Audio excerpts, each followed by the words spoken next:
လုံးပဲမင်္ဂလာပါဒီနေ့ကဖူးရဲ့30ပြည့်ရဲ့မွေးနေ့ဖြစ်ပါတယ်အဲ့အတွက်ကြောင့်မလို့အမှတ်တရလေးဖြစ်သွားအောင်လို့ဟိုဒီနေ့က Instagram story မှာပေါ့နော်ပိုမေးခွန်းလေးတွေမေးဖို့ပြောထားရှိရဲ့အဲ့ထဲကနေမှအခု30ကိုရွေးပြီးတော့ဒီဗီဒီယိုလေးမှာဖြည့်ပြီးသွားမှာဖြစ်ပါတယ်အဲ့တော့ဆက်ပြီးကြည့်ပြကြပါအောင်နော် Let's go Okay ပထမဦးဆုံး question အနေနဲ့ let's start with something light အခုတလော gallery သွားဖြစ်နေတာလားတဲ့ yes အခုတလော gallery သွားဖြစ်နေတယ်ပကြီးကားတွေသွားကြည့်ရတာကြိုက်တယ် it's very healing in a way and very peaceful so အခုတလောအဲ့လိုFacebook ပေါ်မှာပေါ်လာတဲ့ art အဲ့လို gallery show တွေရှိလို့ရှိရင်ပို့သွားကြည့်ပြပါမယ် height and weight လေးပြောပြပါလားမှာတဲ့ okay my weight is 54 kg I guess I weight မချင်တာနည်းနည်းကြာပြီ and then my height is 5'4" ငါးပေလေးလက်မခွဲ current favorite songs that current favorite songs ကဟိုအခုတလော the answer ရကြိုက်နေရလိုင်းရဲ့ Alonica နားထောင်ပြနေရ Cashy ရဲ့ soft spot ဒါပို့ခုလက်တလောနားထောင်ပြနေရအချင်းလေးပေါ့ What is your go-to sneaker, Amai? I really love you and supporting you always. So thank you. My go-to sneaker, so I don't really have one, but aku lashi whip it naga. I may wear it Nike Air Force One today. This is a pure yali. Puma alumi so meအဲ့လိုကြိုက်လို့ဝယ်ထားတာဆိုလို့လေဟိုတစ်ခါက GD ရဲ့ဒီဖက်လေးတစ်ခုပေါ့အဲ့ဒါတော့ပို့ပထမဆုံးပွားမှာဈေးအကြီးဆုံးအရာကိုပတ်စပ်ကိုစုပြီးဝယ်ဖြစ်တဲ့အရာပေါ့နော် How you maintain your body တဲ့ how do I maintain my body ဆိုတော့ the thing is ဖူးမှာက autoimmune လို့ immune နဲ့ပတ်သက်တဲ့ယောဂါရှိတယ်hyperthyroid so for your body weight it's always fluctuating around 2023 and 2024 I gained weight during that period I was really unhealthy there was a lot of health issues so aku wake up it's around 54 kg so I don't really like fatty foods and I don't like rice ချိန်မှာလို့စားချင်တာတွေရှိလို့ရှိရင်စားလိုက်တယ်ဒါပေမဲ့တစ်ခါကျထမင်းတွေပါတိတ်မစားဘူးထမင်းတွေပါအရင်ကြိုက်တဲ့ထဲပေါ်မပါဘူးပေါ့နော်စီပြန်ဟင်းတွေထမင်းတွေအဲ့ဒါတွေဟိုအရင်မကြိုက်ဘူး Oh and I don't like sweet stuff အရင်ချိုတာမကြိုက်ဘူးလို့ chocolate ဆိုလို့ရှိရင်ခါးရဲ့ chocolate တို့အဲ့လိုမျိုးချင်းစုံနေတာတို့ခါးနေတဲ့ဟာတွေအဲ့လိုမျိုးဟာတွေကြိုက်တယ်ဆိုတော့အဲ့ဒါတခုပေါ့နော် skin care routine နဲ့ okay skin care routine ကိုပြပြမယ်ဆိုလို့ရှိရင်ဒီခုနပြောရ2023 2024ကြားထဲမှာ I struggle with acne too so အဲ့လိုမျိုးမျက်နှာဝက်ချင်အများကြီးပေါက်လာတယ်အခုတော့မှဒီမှာ scar ရရှိနေသေးတယ်အဲ့ဒါ I'm still doing treatments for that so my skincare routine is very simple right now while cleansing like 4 times a week while cleansing လုပ်တဲ့နေ့မှာဆိုလို့ရှိရင် micellar water နဲ့ပဲ makeup ဖြတ်တယ် face wash က CosRX ကအခုဒီ salicylic acid ဟာလေးသုံးတယ်ပြီးရှင် toner က Centella toner သုံးတယ်ပြီးရင် Centella Ampule သုံးတယ် Skin 1004ကဟာလေးနော် I'll insert a picture here because I forgot the name and the brand အဲ့ဒီ retinol ဟာလေးသုံးတယ်အဲ့ဟာလေးပဲသုံးတယ်အရင် simple ဖြစ်တယ်တခါကျလို့ရှိရင်ပို moisturizer တခုပဲသုံးတယ်ပေါ့နော်MTK personality နဲ့ကွက်တီလို့ပြောလို့ရတဲ့ perfume နာမည်လေးအမှန်တကယ်ပြောရမယ်ဆိုလို့ရှိရင်ဖူးမှာအဲ့လိုမရှိဘူးပေါ့ဆိုဖူးကရင်မွေးမစွဘူးပေါ့နော်အမွေးအနံ့ကိုအရန်ခံနိုင်တဲ့ထဲမှာမပါဘူးအဲ့တော့ငယ်လေးခေတ်အခုချိန်ဒီဖူးမှာဆွဆွမြဲသုံးလာတဲ့ရင်မွေးဆိုတာလည်းမရှိဘူးအဲ့တော့ဖူးရဲ့ personality နဲ့ကွက်တီလို့ပြောလို့ရတဲ့ perfume နာမည်ဆိုမသိဘူး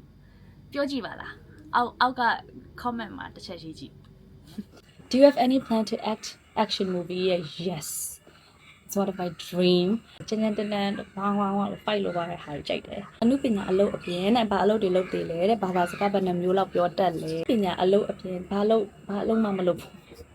အခုဒီပေါ့နော်ဘာအလုပ်မှမလုပ်ဖြစ်သေးဘူးအနုပညာအလုပ်ပြင်ဘာစကားဘယ်နှမျိုးလောက်ပြောတတ်လဲ so I know how to speak English and Burmese so just two Introvert or extrovert what do you guys think I think I am an introvert, though I may look like an extrovert, because I am always like around people laughing, you know.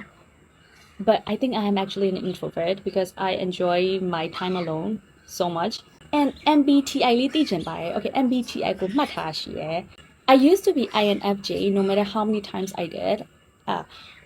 တော်တော်ကြာကြာဒီ INFJ ဒါပေမဲ့အခုဒီနောက်ပိုင်းမှာပြောင်းသွားတယ် to ISFP so ခု my MBTI က ISFP May I know your long-term life goal? Because I'm so impressive with your lifestyle and the way you are. Thank you. My long-term life goal is just to be peaceful. I don't really want a lot of I don't really want like a lot of things in life. You know, to have my own little cozy place with animals that I like. ဘယ်ချိန်တွေ့ပြောစရာအကောင်းဆုံးဖြစ်နေမယ်အမတ်တရ moment ချိန်ကြီးလို့ပြန်တွေးလိုက်တာအများအမှတ်ရနေမယ် moment တစ်ခုကြတယ်တငယ်ချင်းနေနဲ့အဲ့လိုအဲ့တော့ဖေးနာမည်ခီးသွားတယ်တငယ်ချင်းနေနဲ့ကြိုက်ထီးဦးနာကရေတကွန်တစ်ခုကိုနေချင်းပြန်သွားကြနတ်စော်ကြီးမနက်စာစားလည်းဖေးတယ်မနက်စာစားပြီးသွားချတယ်ရေကိုရောက်တော့ရေစောကြတယ်မုတ်တွေစားကြတဲ့စကားတွေပြောကြအဲ့ moment ကကိုပြန်တွေးလိုက်တာပြီးတော့တငယ်ချင်းနဲ့သွားရတဲ့ဟာခံစားချက်ပြန်ညဘက်ပြန်လာအချိန်မှာလမ်းမကျဲတွေ့ရတဲ့ဟာအဲ့ဟာပြန်တွေးလိုက်တိုင်းမှာဒီထဲမှာအဲ့လိုဘာမှမပါဘဲနဲ့လုံးဝ just pure ပျော်ရွှင်မှုတစ်ခုအဲ့လိုအဲ့ဒါကဖို့အတွက်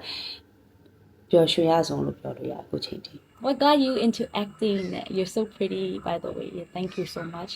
ငယ်ငယ်လေးခရက်ရပါတော့ဒီအလုပ်ကိုလုပ်မယ်ဆိုပြီးတော့ကိုယ့်အလုပ်မစင်စားခဲ့ဘူးအဲ့ interview မှာလည်းပိုခဏခဏပြောတယ်ပေါ့နော်ဒီ2016မှာရွေးအောင်ချင်တဲ့သူဟိုရိုက်မလားလို့မေးရတဲ့အချိန်မှာရိုက်မယ်လို့စ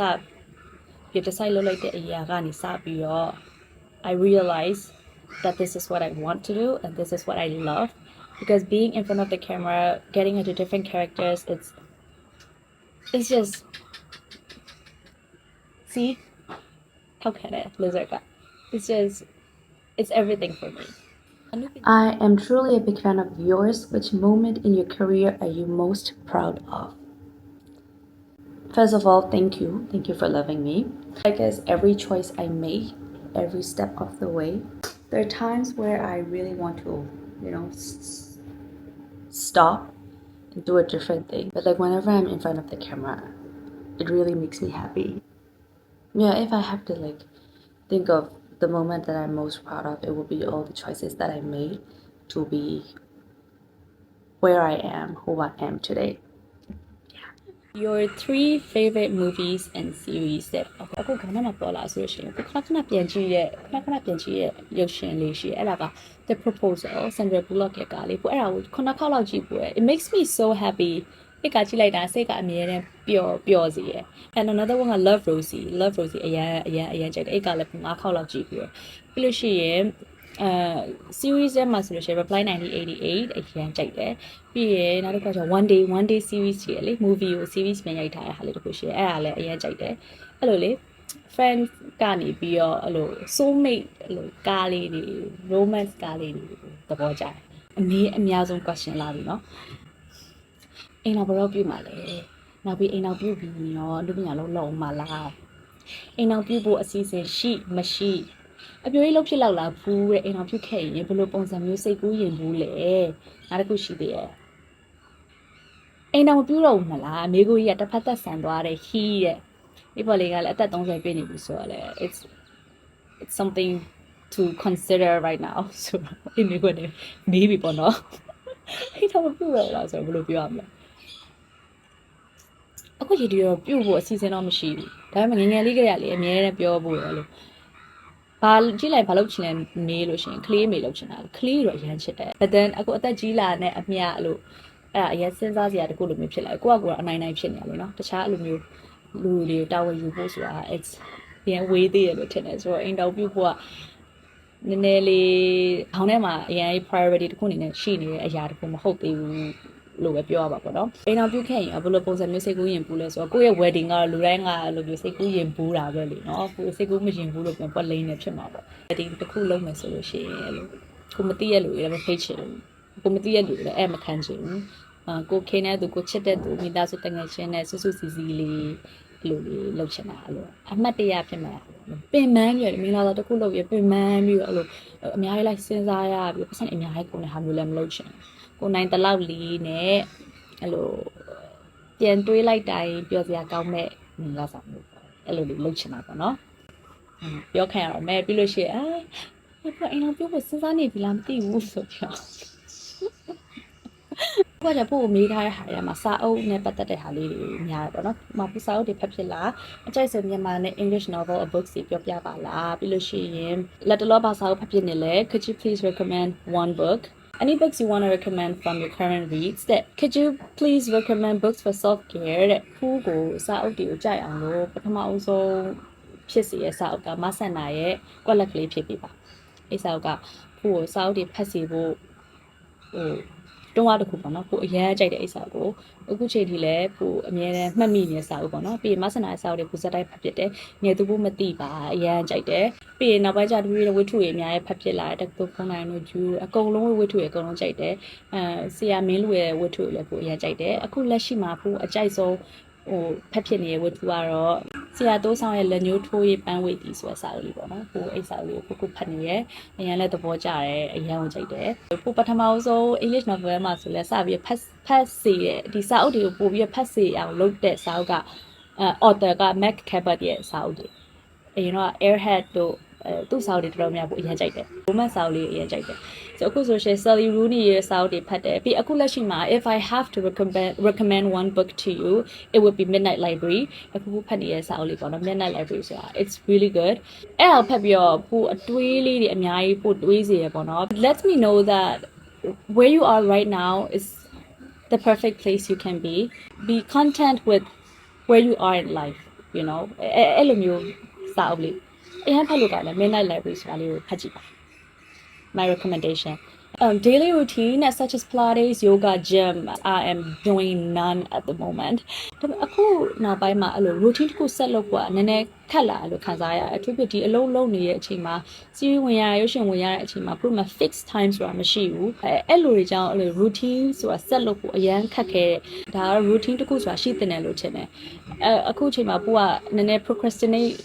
လုပ်နေပြီးတော့နည်းနည်း lazy ဖြစ်နေကာလဖြစ်နေပါတော့နောက်ပိုင်းနည်းနည်းလေးအဲ့လိုမျိုး Pilates ဆို yoga တော့အဲ့လောက်လေးပဲခုနည်းနည်း soft ဖြစ်တယ်ဆိုတော့အခု Pilates အောင်တိတ်မသွားဖြစ်ပါဘူးတစ်ခါလေးစိတ်ကူးပေါက်မှသွားဖြစ်လာဆိုတော့အခုချိန်မှာ daily routine ဆိုတဲ့ဟာတကူကမရှိနေဘူးလုံးဝ honestly ပြောတာ What do you do in your free time for productive တဲ့ခုနဘူးပြောတယ်လို့ပေါ့နော်အခုချိန်မှာ I'm so lazy ဘာမှမလုပ်ချင် I think I am at the phase in life where I'm trying to understand myself better ခုလောက်ရမယ် productive ဖြစ်အောင်လုပ်ရမယ်ဆိုပြီးတော့လေလို့ဆိုလေနောက်ပိုင်းမှာလေအဲ့လို social media ကအဲ့လို influencer တွေကြည့်ပြီးတော့သူတို့ဆိုရင်မနေ့4 night ထိုင်5 night ထားတယ် gym သွားတယ်အစားတောက် healthy စားတယ်အဲ့ဒါတွေကိုကြည့်ပါများပြီးတော့လေကိုကလည်းအဲ့လိုမျိုးလုပ်ရမယ်ဆိုတဲ့အဲ့ဒီခံစားချက်ကြီးတစ်ခုအဲ့လိုရလာကိုယ့် pressure တစ်ခုလိုမျိုးဖြစ်လာတယ်လို့နောက်ပိုင်းမှာခံစားရ I think most people feel that way because we're like very influenced by this social media like now by the way it's always best to listen to yourself your mind and your body like your body wants rest today so just rest if your body feels like it needs to move then move favorite color and favorite Disney characters that my favorite color is purple as you all know I love purple အခုချိန်ကြီးအဲ့ဒါမပြောင်းလဲသေးဘူးအခု favorite Disney character ဆိုလို့ရှိရင် Moana ဖြစ်မယ်ကျွန်တော် Moana ရုပ်ရှင်ကိုအရင်ကြိုက်တယ်အမလက်ဖေးရ coffee တောက်ရကြိုက်လားခင်ဗျာကြိုက်ပါတယ်ရှင် if I were to choose coffee အမြဲ coffee ပဲ You look mature more than your age that what's the most important part in friendship that you look mature more than your age that thank you yeah what's the most important part in friendship so I think trust and letting someone be who they are relationships တွေမှာပဲဖြစ် trust တခုမရှိလို့ရှိရင်အဆင်မပြေဘူးလို့ထင်တယ်ပေါ့နော်အခုအမြဲဘယ်အရာမှမဆို comfortable ဖြစ်တဲ့ဟာကိုပဲအမြဲလိုချင်တယ်ကို comfortable ဖြစ်တဲ့လူတွေနဲ့ပဲကိုနေချင်တယ်ဆိုတဲ့အတွက်ကြောင့်ကိုတို့အမြဲနဲ့အရေးကြီးတာက trust နဲ့ကို comfortable ဖြစ်မဲ့အတိုက်အဝန်းပေါ့နော်ကိုအဲ့လိုမျိုးနေရာမှာပဲကိုနေတာများတယ် so I think that's the most important thing about for me in friendship စိတ်ဆိုးအောင်လုပ်တဲ့လူတွေနဲ့ကြုံရတဲ့အခါဘယ်လိုမျိုးစိတ်ဖြေလဲသိချင်တယ်